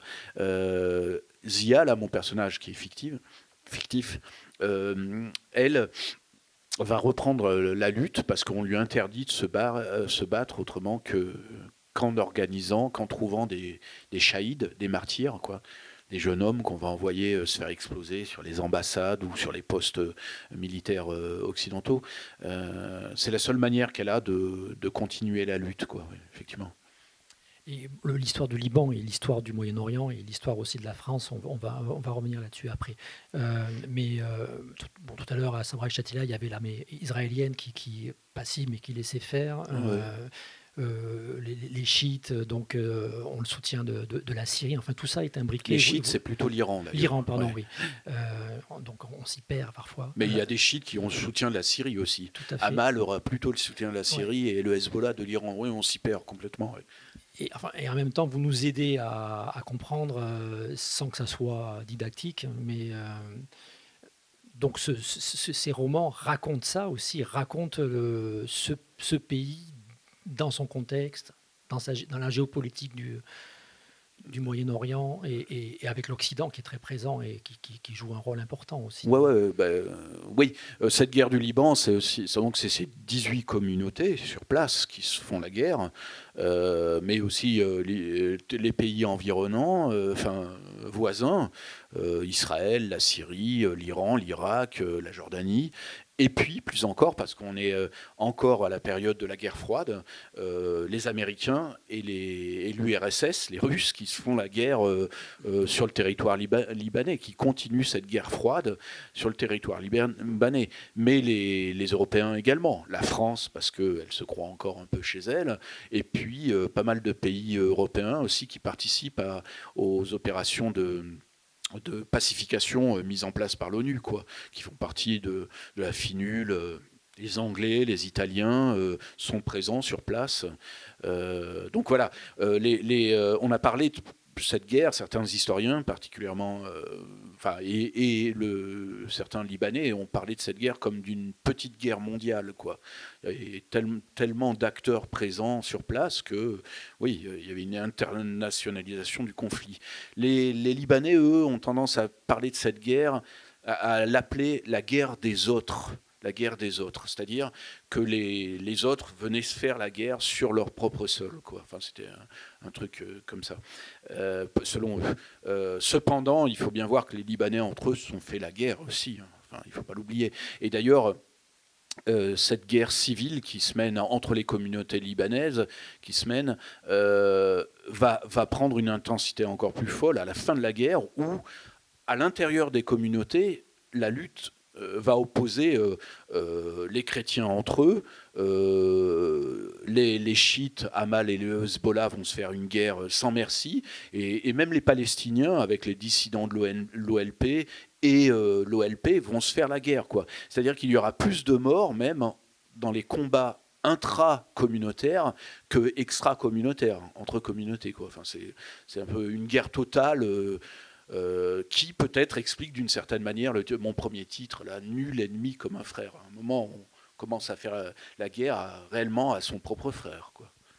Alors, même si nos extraits se passent au Liban, on passerait, je crois, à côté de la trilogie si on n'insistait pas sur la France, cette histoire, une histoire française. Ouais. Et le roman, le deuxième tome en particulier, Rares ceux qui échappèrent à la guerre, insiste là-dessus. Alors, par exemple, il y a Action directe qui s'invite et longuement à travers certains personnages dans le roman, parce qu'il y a un lien. Oui. Ça, c'est un truc qu'on a oublié ou qu'on n'a pas voulu voir. Et on n'a pas voulu le voir dans les années 80, quand ça se passait. Mais plus encore, l'histoire n'a pas vraiment expliqué ça. Action directe, tout le monde s'en souvient plus ou moins. Enfin, c'est un groupuscule d'ultra-gauche, d'extrême-gauche qui fait des attentats en France, et particulièrement, on se souvient de l'assassinat du général Audran et de Georges Besse. Et on explique ça comme ça. On dit ce sont des ultra-gauchistes, marxistes-léninistes et tout ça, qui exécutent un général et un grand patron, Georges Besse étant le patron de la Régie Renault à l'époque. Il y a une logique politique qui est minimaliste et qui, si on rentre pas dans les détails, mais cependant des mecs d'extrême gauche qui tuent un général et un grand patron, ça a un sens. Sauf qu'on s'aperçoit d'un truc, si on fouille un peu, c'est que le général Audran, il n'est pas simplement général, il dirige une structure française, une structure étatique française, qui décide à qui on va vendre des armes. Et pendant les années 80, il y a une guerre entre l'Iran et l'Irak. La France a choisi, ironie de l'histoire, Saddam Hussein comme son champion de la démocratie et de la laïcité. Je dis ironie de l'histoire parce que quelques années après, on va lui faire une guerre sans merci. Et lui, ça sera vraiment Satan incarné. Bon, enfin, mais on a décidé à ce moment-là d'armer, de vendre des armes à l'Irak. L'Iran dit OK, continuez à vendre, nous dit continuez à vendre des armes à l'Irak, mais vous nous en vendez également, quoi. Business is business, quoi. Mais Mitterrand et puis même Chirac ils veulent pas vendre des armes au Mollah, à l'ayatollah Khomeini. Sauf que quand Action Directe tue Audran, ça pourrait bien être un message des Iraniens à la France en disant « Ok, vous ne voulez pas nous vendre d'armes, regardez ce qu'on fait à celui qui décide de ne pas nous vendre d'armes. » Pareillement pour Besse, Georges Besse, qui est patron de la Régie Renault à l'époque, donc bon, grand patron. Mais sauf que c'est celui qui a mis en place, dans les années 70, une usine de retraitement nucléaire dans le sud de la France, qui a été construite avec l'aide des Iraniens. À l'époque, c'était le Shah, ce n'était pas les mollahs. Donc le Shah nous a prêté 1 milliard d'euros, et en contrepartie, bon, on devait lui rendre le milliard d'euros, et surtout lui rendre 25% de l'uranium enrichi qu'on allait extraire de cette usine. Sauf que il y a la révolution islamique en Iran en 79, et que ni Giscard à l'époque et Mitterrand après ont voulu rendre le fric aux Iraniens, et encore moins les 25% d'uranium enrichi.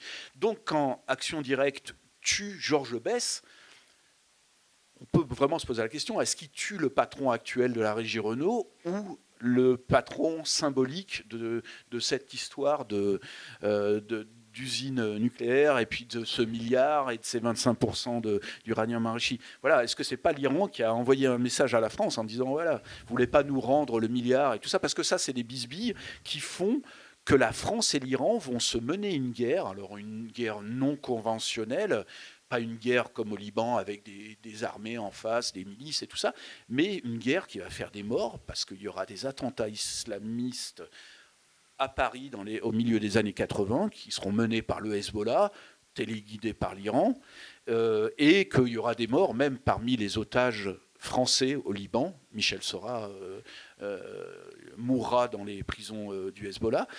Donc c'est une guerre. Il y aura, en plus de cette guerre libanaise va sans doute cacher une guerre, je le répète, non conventionnelle, asymétrique, si on peut dire, entre la France et l'Iran, quoi, qui va se jouer aussi. Alors la guerre du Liban, une affaire française, et aussi le roman le dit, une affaire de guéguerre politicienne aussi. Alors, il y a des personnages fictifs dans le roman, il y a des personnages réels, on croise un certain Chirac, un certain Mitterrand, et l'histoire de la cohabitation entre les deux, l'histoire libanaise est au cœur de... Bien sûr, cette affaire, et plus encore, la guerre libanaise et les otages vont devenir une espèce d'enjeu électoraliste franco-français, quoi. C'est-à-dire que la gauche au pouvoir voit bien que la droite va l'emporter en 86, quoi. Les sondages sont favorables à Chirac, ça sera la première cohabitation. Et la gauche s'aperçoit de ça. Donc ils essayent de faire sortir les otages de leur prison libanaise pour montrer aux électeurs français, bah, ouais, nous on réussit à faire ça. Sauf que la droite, et on apprendra plus tard que la droite, Chirac, mais surtout Pasqua, qui gère la négociation non officielle des otages, que mène la droite, alors qu'ils ne sont pas au pouvoir, la droite va essayer de retenir les otages en captivité, disant aux Iraniens, qui chapeautent le Hezbollah libanais, disant aux Iraniens, vous les gardez et vous les faites sortir lorsqu'on va gagner les élections. Ouais, quelques semaines après notre victoire, vous les laissez sortir et nous on pourra dire vous voyez ce qu'on fait. La gauche n'y arrive pas, ça fait des mois que ça dure. Nous on réussit. C'est vraiment d'un cynisme sans borne des deux côtés. Et moi j'ai découvert un truc à Téhéran. Il y a les émissaires de Mitterrand qui se pointent un peu avant 86 là les élections et qui négocient avec Rafik Douf qui est le ministre des Pasdaran, des gardiens de la révolution iranien. Un État dans l'État. Les gardiens de la révolution, c'est ceux qui gèrent l'extérieur, enfin les affaires étrangères et surtout le Hezbollah au Liban. Les émissaires français se pointent dans une villa au sud de Téhéran.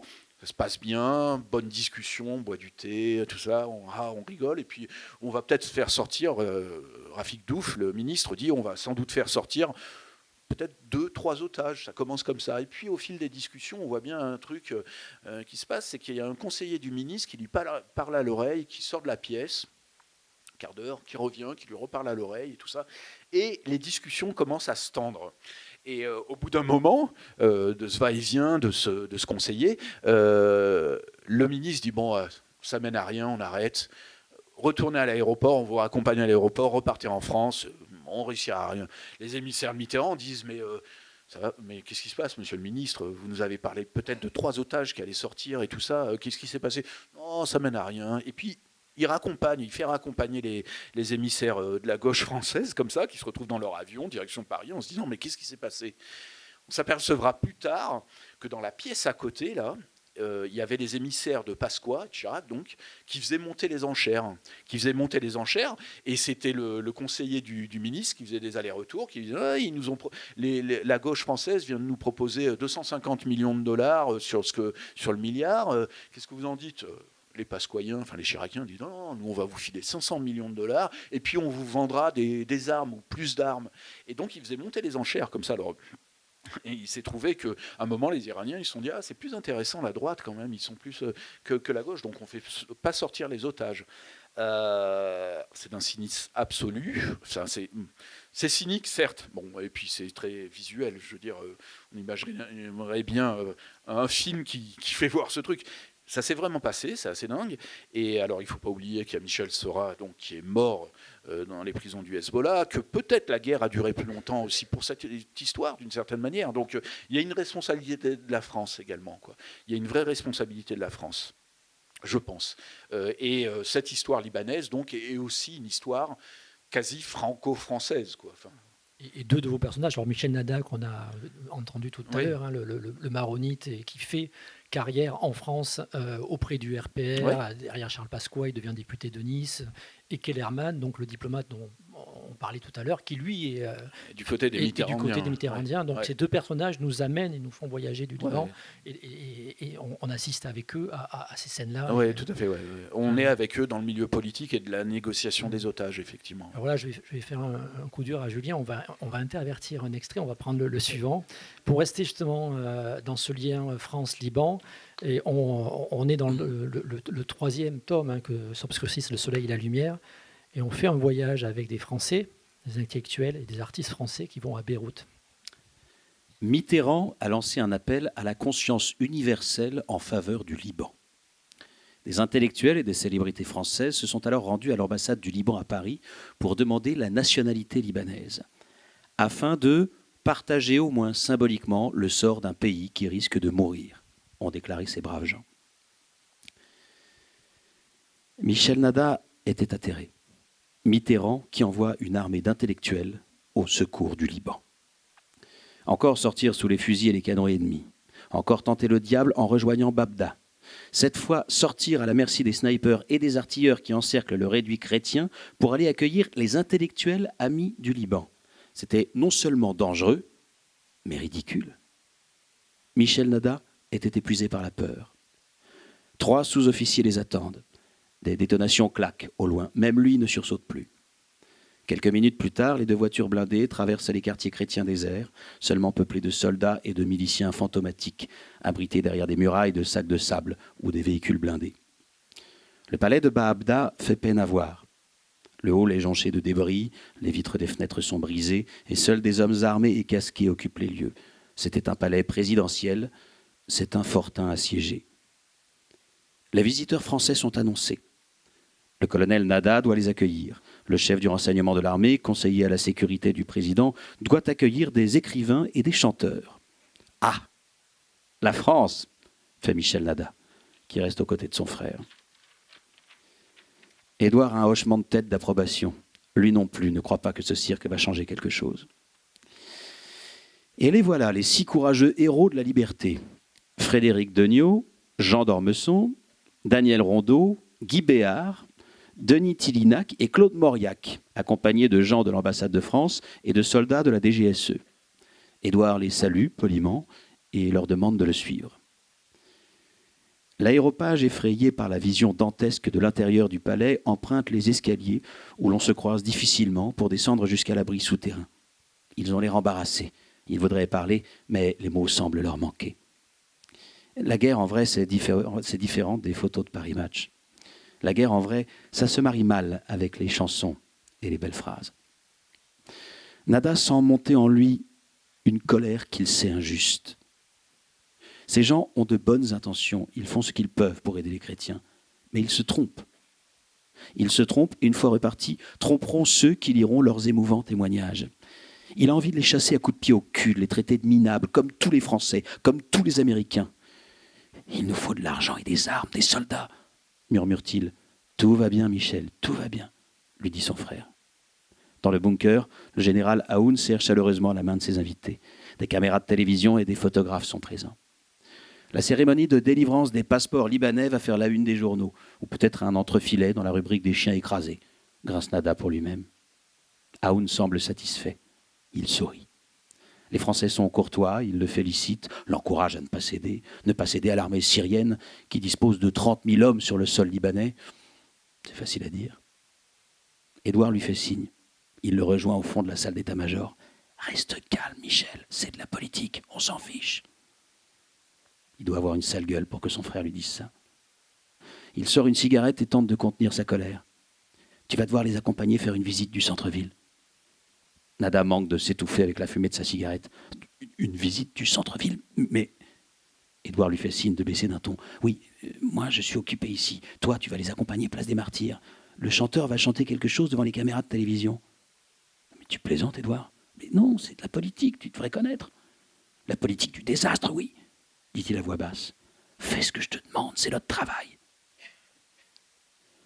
Michel Nada a peur de mourir depuis des semaines, toutes les secondes de sa vie. Et là maintenant encore, il a encore plus peur de mourir à côté d'un chanteur qui entonnera une putain de ritournelle qui va se retrouver dans le top 50. Il a encore plus peur de mourir parce que sa mort serait complètement stupide.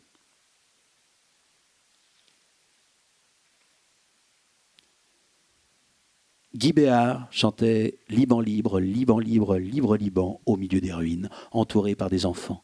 D'immenses réservoirs d'essence éventrés, des amas de ferraille, un sol boueux et la caméra qui zoomait sur la statue d'une Vierge bleue encore debout. La télévision filme le chanteur français. Elle l'avait ensuite filmé sur le port de Beyrouth, entouré par des militaires libanais qui souriaient, étonnés, certains prenant la pause comme on leur avait ordonné. À un moment, le pied du chanteur avait glissé de la chenille du char sur lequel il était posé. Et le chanteur s'était mis en colère. « Je peux pas, enfin pas comme ça !» Les soldats étaient embarrassés. Avait-il gêné le chanteur ? Michel Nada était là, pendant ces enregistrements absurdes, l'estomac bouffé par l'aigreur, stupéfait par l'ampleur du déni de l'Occident pour son pays. Un chanteur à la place de l'argent, des armes et des soldats nécessaires aux chrétiens. Les visiteurs français avaient ensuite gagné la place des Martyrs, cette place coupée par la ligne de démarcation, encadrée d'immeubles aux murs de dentelle. À nouveau, Guy Béard, protégé par une carcasse de voiture couchée sur le flanc, avait chanté « Pour qu'un beau jour le monde entier ne vive pas dans la terreur, je ne dois jamais oublier le petit Liban au grand cœur. » Nada avait ramené les Français à Baabda. Dans le bunker souterrain, ils avaient dîné en compagnie du général Aoun. Guy Béart avait fait chanter sa chanson à Aoun, toujours vêtu de son treillis militaire, toujours entouré de son état-major. Des soldats qui chantaient, réfugiés sous le palais présidentiel, Liban libre, libre Liban. Nada était resté pétrifié de honte devant ce spectacle grotesque. Il se souvient de cette phrase d'Aoun au cours du repas. « Où je réussis, où Beyrouth devient une préfecture syrienne. Le Liban comme une préfecture syrienne. Aoun est foutu, a-t-il alors pensé. Le 14 mai, les Français, Bernard Kouchner en tête, étaient venus chercher une dizaine de blessés chrétiens pour les soigner en France. 2 jours plus tard, les Syriens, pour montrer leur opposition à l'intervention française, ont repris leur bombardement, plus violent que jamais. Était-ce possible ? L'ambassade d'Espagne a été touchée. Pedro Manuel de Aristegui, l'ambassadeur, et son beau-père, l'écrivain libanais Toufik Youssef Awad, ont été tués pendant l'attaque. Kouchner s'est laissé convaincre par Salim El-Hos d'évacuer 77 blessés musulmans.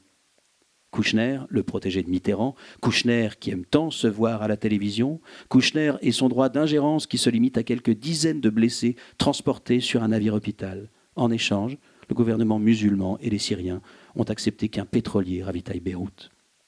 Kouchner est reparti, assurant qu'il reviendrait bientôt. Kouchner est parti à Paris, raconter ses exploits à Mitterrand, à ses amis socialistes. Au tout Paris. Voilà, c'est dramatique pour le Liban, mais c'est plutôt agréable pour le lecteur, parce qu'à un moment, justement... Alors, je disais que vous aviez fondé un journal satirique, mais là, c'est la veine satirique donc de Frédéric Paulin. Ouais, peut-être, mais c'est vraiment... moi, j'ai retrouvé des images de ce passage de Guy Béart et tous ces gens-là. Je suis allé voir, je pense qu'on est nombreux, les lecteurs, à aller voir. Effectivement, on retrouve sur l'INA les Ouais, sur l'INA, je crois que j'avais... Donc, c'est assez facile à trouver, mais c'est incroyable, quoi. C'est incroyable de voir, effectivement, Béart qui glisse un moment et les soldats se demandent s'ils n'ont pas gêné le grand chanteur. C'est ridicule, c'est c'est dingue, quoi. Et donc, je force pas le trait. Hein. Je décris ce qui se passe. Hein. Enfin, j'invente rien, quoi. Enfin, en plus, on est en mai 89. C'est un des moments les plus intenses de la guerre. Les bombes pleuvent. Et là, pour le coup, on parle du palais de Baabda, qui est le palais présidentiel. Et Michel Aoun, et c'est le dernier carré de ses fidèles, sont retranchés dedans. Et c'est vraiment l'apocalypse. Hein. Enfin, il y a Samir Geja, qui est le chef des forces libanaises. Là, une autre milice, si on peut dire, qui bombarde le truc sans cesse. Les Syriens également l'aident en bombardant. C'est vraiment dingo. Et eux se pointent comme ça, arrivant de France, et Guy Béart sort sa guitare et gratte comme ça. C'est vraiment hallucinant, quoi. Enfin, non, mais ça a vraiment existé. Hein, c'est vrai. Les personnages de fiction, de film, voilà, je m'y trompe, je m'y perds. Justement, les personnages réels, qui ne sont pas de fictifs, ils sont plus romanesques que mes personnages fictifs, parfois. Ouais. Les vrais, ouais. Alors, Guy Béart, c'est une chose, mais les mecs, on parlait des politiques, là. Alors, déjà, Mitterrand, Chirac sont déjà des personnages de romans, si on suit leur vie, quoi. Enfin, après, il y a des personnages comme Jean-Charles Marcani, qui est moins connu. Alors, il y a Pasqua, Dumas en dessous, et troisième couteau... Marchiani, quoi, qui est un type qui va négocier les otages. Mais Marchiani, il a un CV qui frise le roman aussi. Le type est à un moment espion à la au SDES, c'était avant la DGSE, au renseignement extérieur français. À un moment, je crois qu'il fait sortir des juifs polonais parce qu'il y a des pogroms en 1967. Il organise une mission pour les extraire. Donc quand même, c'était un vrai espion, enfin un vrai mec des services secrets. Après, il a quelques problèmes, il se fait virer des services secrets parce qu'il a sans doute dépassé la ligne blanche. Après, il va diriger, je crois, les hôtels Méridien, un truc comme ça. Il est toujours proche de Pasqua, c'est un peu son homme pour les coups durs, pour les coups tordus. C'est lui qui va négocier la sortie des otages.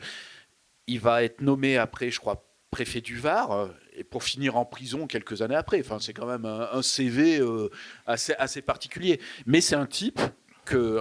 Jean-Paul Kaufmann, celui qui est resté le plus longtemps dans les geôles du Hezbollah, c'est un type pour qui Kaufman a une amitié sans borne, a un respect sans borne. Il le dit dans ses mémoires. Il dit sans Marchiani, je mourrais là-bas, quoi. Je mourrais au Liban, quoi. C'est le seul qui a fait quelque chose, et c'est celui qui, effectivement, Marchiani, dans sa une espèce de folie, il est capable d'actions d'éclat, d'actions héroïques qui pourraient être celles d'un personnage de fiction.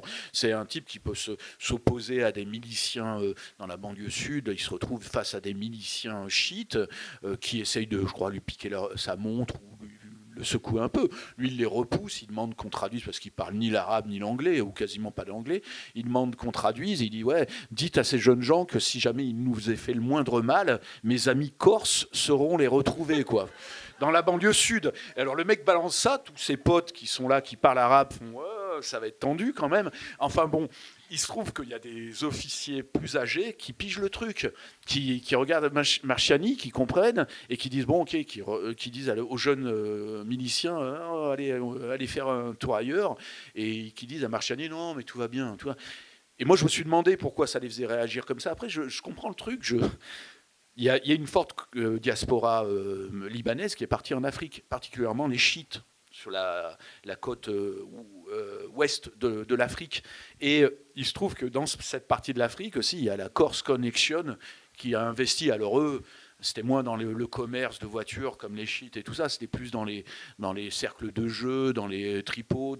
Je crois qu'ils ont implanté une espèce de PMU aussi. Enfin bon, ils étaient là pour les affaires, comme ils disent, les affaires. Enfin bon, et il se trouve que les chiites et les Corses se sont croisés sans doute là-bas.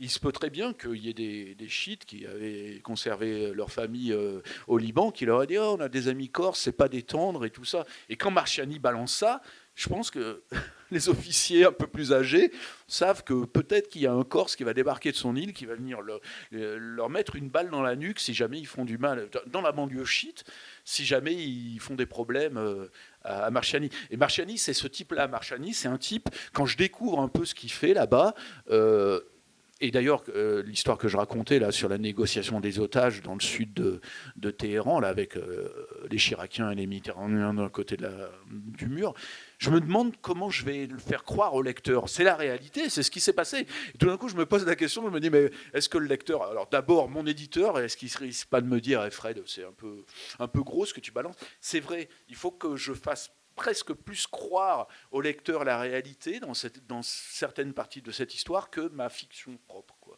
C'est assez étrange, quoi. Alors, on revient au Liban. Il y a plein de personnages dont on n'a pas parlé, c'est tant mieux, comme ça les lecteurs auront le plaisir de les découvrir. Mais on revient avec un avant-dernier extrait. Un de vos personnages, Nassim Nada, qui est assez central, c'est le patriarche maronite. Et on a choisi donc c'est toujours dans le 3e tome. Hein. On est en 86. Nassim Nada fume. Son porte-cigarette a un goût de brûlé. Où est-ce cette ville qui a un goût de brûlé? Ce pays même? Les combats dans Beyrouth-Ouest se sont calmés. Les Syriens sont revenus. Au moins ils assurent un semblant de paix. L'État et les chrétiens ne le peuvent plus. Les Israéliens se sont repliés à la frontière. L'ONU est incapable. Alors autant que ces satanés Syriens maintiennent le cessez-le-feu. Tu les as apportés? Édouard entre dans l'appartement et récupère la sacoche sur la desserte dans le couloir. 2 soldats armés de fusils à lunettes de visée patientent dans le salon. On y va, leur ordonne-t-il. Les 2 hommes le suivent sur la terrasse. Il tend une grosse paire de jumelles militaires à son père. Les meilleures que j'ai pu trouver, affirme-t-il. Nassim Nada s'accoude au garde-corps et pose ses yeux sur les oculaires. Fais attention, papa. Il fait signe aux soldats qui se postent de chaque côté du vieil homme, l'œil sur la lunette de leur fusil. Sa vue est mauvaise depuis des années, et ces derniers temps, elle s'est encore détériorée. Les toits de la ville sont une palette de peinture en dégradé de gris qu'il a du mal à distinguer lorsqu'il tente de reconnaître les quartiers de Beyrouth. Alors il a demandé à son fils de lui trouver les meilleures jumelles de l'armée. C'est flou, mais en faisant tourner la molette de mise au point, ça y est. Ça, c'est la ligne de démarcation. Là, il se souvient. Il allait souvent au Central Business District, le quartier des affaires. Dès 1975, les combats de rue y ont fait rage. Plus loin, le port qui a l'air de fonctionner vaguement. Des camions vont et viennent, une grue charge un navire, l'armée libanaise semble y monter la garde. On y trafique, en tout cas, des produits de première nécessité, de l'essence et de la drogue, dit-on. Voilà ce qui reste de l'économie de son pays aujourd'hui. Il glisse vers la place Al-Bourj, la place des canons, un no man's land rasé, des bidons, des barricades, des carcasses de véhicules noircis ont remplacé les magnifiques palmiers. La statue des martyrs tient à peine debout. La liberté montre toujours le chemin à un jeune homme, mais le jeune homme a perdu un bras. La façade de l'Opéra est criblée de balles. Les anciens souks qui s'étendent jusqu'à la place de l'Étoile et le long de l'avenue des Français ont été incendiés il y a bien longtemps. Le goût de brûler dans sa bouche est presque insoutenable. Il crache un glavio dans le vide. Ah, le front de mer. Nassim Nada sent son cœur battre plus fort. Il aperçoit ce qui reste du Holiday Inn, inauguré peu de temps avant le début de la guerre. Là où il s'est rendu plusieurs fois avec Yara Alamine, pour le travail souvent, pour le plaisir parfois. Le Phénicia, le Normandie, le Hilton, et tout au début de la Corniche, le Saint-Georges ont été dévastés eux aussi. Il se déplace sur la terrasse, ses coudes glissant sur le garde-corps, les deux soldats l'imitent. À Amra, les hôtels sont en ruine. Le Commodore, qui est depuis peu une position du PSB de Jumblatt, après avoir été celui d'Amal. Le Bistrol et sa patinoire au sous-sol qui a accueilli autrefois le Shah d'Iran, l'empereur d'Éthiopie, Charles Lindbergh et même Jacques Chirac. Et le Cavalier, où il y a une éternité, lui semble-t-il, il avait loué une chambre pour y retrouver ses maîtresses. Des larmes coulent sur ses joues. Ça va, papa? Il n'y a plus rien debout, n'est-ce pas? Tu te fais du mal, papa, dit doucement Édouard, et c'est dangereux, il y a des tireurs sur les toits. Mais Nassim Nada continue. Il se déplace encore contre le garde-corps. Les snipers doivent être là-bas, cachés dans l'un des étages de la tour mûre qui n'a jamais été terminée. Il paraît que les travaux continuent pourtant. Ces immeubles devenus des stands de tir depuis lesquels on tue des passants au hasard, des femmes et des enfants. Là-bas, sur la ligne de démarcation, l'immeuble Barakat tient encore debout, éventré par les duels d'artillerie, mais encore debout. Plus loin, toujours sur la ligne de démarcation, le musée national est devenu une caserne pour miliciens. Les œuvres d'art ont été détruites ou pillées pour être revendues à l'étranger. Il pose les jumelles sur le bord du garde-corps pour s'essuyer les yeux. Beyrouth est une immense ruine. Il savait, mais il n'imaginait pas qu'elle l'était à ce point-là. Édouard l'entoure de son bras, pose la main sur les jumelles. Même son quartier est meurtri. Le casino où l'on accueillait le concours de Miss Europe n'est plus qu'un bâtiment calciné, un tripot, un bordel contrôlé par les miliciens des forces libanaises. Sin el Fil est gris, délabré, abîmé par les attentats et les bombardements. Les gens y disparaissent aussi, tués, enlevés, oubliés. Des chrétiens s'y sont battus entre eux. Un craquement. Un jet de ciment arraché au garde-corps. Édouard qui le tire brusquement en arrière, le forçant à s'accroupir. 2, 4, 6 coups de feu crachés par les fusils à lunettes des deux soldats vers le lieu d'où est parti le tir du sniper. Loin, très loin, du côté de Beyrouth-Est. Son fils qui couvre son corps avec son corps, du mieux qu'il le peut, et l'entraîne dans l'appartement. Les soldats vident leur chargeur au hasard et se replient au fond de la terrasse. Ils rigolent. « C'est trop dangereux, papa. » Édouard tient les jumelles à la main, cassées. Il les secoue. Des morceaux de verre tombent sur le tapis. Nassim Nada regarde les bouts de verre au pied de son fils. Puis il se dirige vers la cuisine. Je vais chercher une pelle et une balayette. Son fils le regarde, navré. On va nettoyer tout ça. Ta mère n'aimera pas trouver des bouts de verre dans le tapis. Et puis ça, au moins, on peut le nettoyer. Un champ de ruines en 1 minute, parce que notre rencontre se termine. Donc la guerre, le livre se termine en 90, la guerre est censée être finie, mais bon, le Liban est meurtri. Ouais. Plus encore, je pense que cette guerre ne s'est jamais terminée en 89. Je pense même que ce qui s'est passé l'année dernière au Liban, quand Israël a décapité le Hezbollah et a tapé, d'ailleurs je crois qu'il y a 2 jours, ils ont tapé dans le sud du Liban, ils ont tué une 20aine de personnes. Ces événements-là sont un prolongement de la guerre. Cette guerre continue, quoi.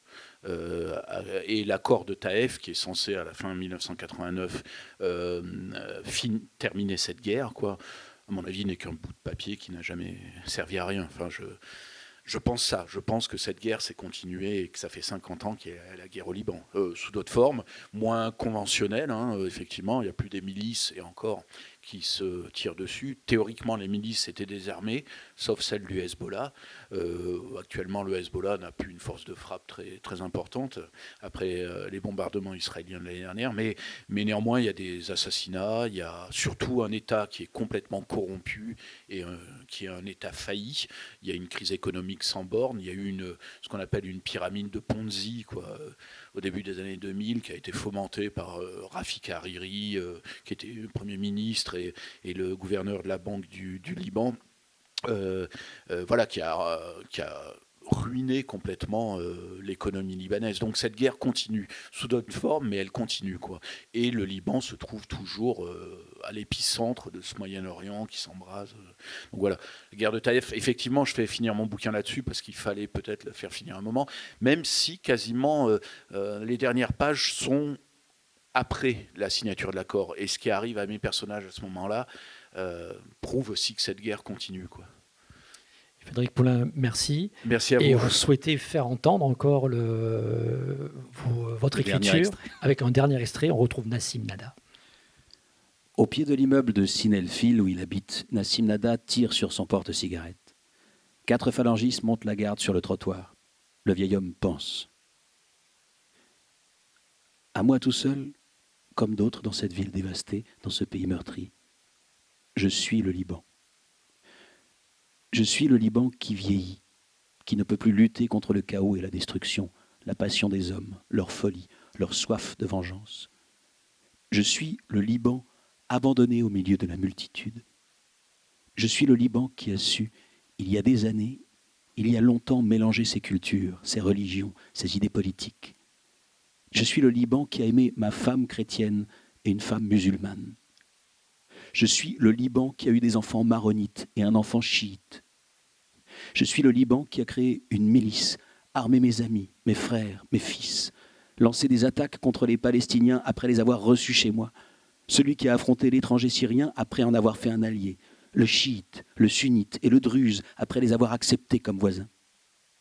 Je suis le Liban qui a fait la guerre depuis tant d'années que parfois j'accepte que cette guerre ne s'arrêtera peut-être jamais.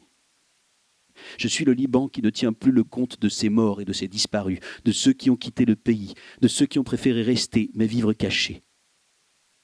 Je suis le Liban qui vit dans un village, un quartier ou une montagne transformée en camp retranché, qui regarde le voisinage à travers la lunette d'un fusil de précision ou l'écran d'un appareil de visée.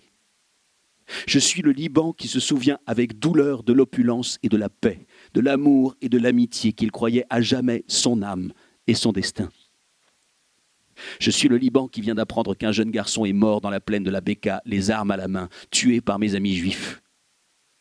Je suis le Liban qui ne pourra jamais pleurer la mort de cet enfant. Celui-là s'appelait Abdul Mohen Alamin et il ne m'a pas connu. Il y a des années pourtant, je lui ai sauvé la vie, mais il ne l'a jamais su. Je suis le Liban qui ne portera pas le deuil de cet enfant parce qu'il est mon ennemi, qu'il n'existe pas autrement que dans mes souvenirs. Je suis le Liban qui mourra bientôt sans avoir trouvé le mot qui définit un père qui survit à la mort de ses enfants. Je suis le Liban qui ne trouve plus les mots pour dire sa douleur. Je m'appelle Nassim Nada, patriarche d'une des plus importantes familles phéniciennes chrétiennes, l'un des chefs de la communauté maronite. Je suis le Liban et je n'ai plus les mots pour dire ma douleur. Ça va, papa ? Charles, dans son uniforme des forces libanaises, M16 en bandoulière, s'avance vers lui. Il plisse les paupières, inquiet. Nassim Nada retire le mégot de son fume-cigarette et se force à sourire. Ses lèvres tremblent. « Oui, mon fils. » Il embrasse le jeune homme.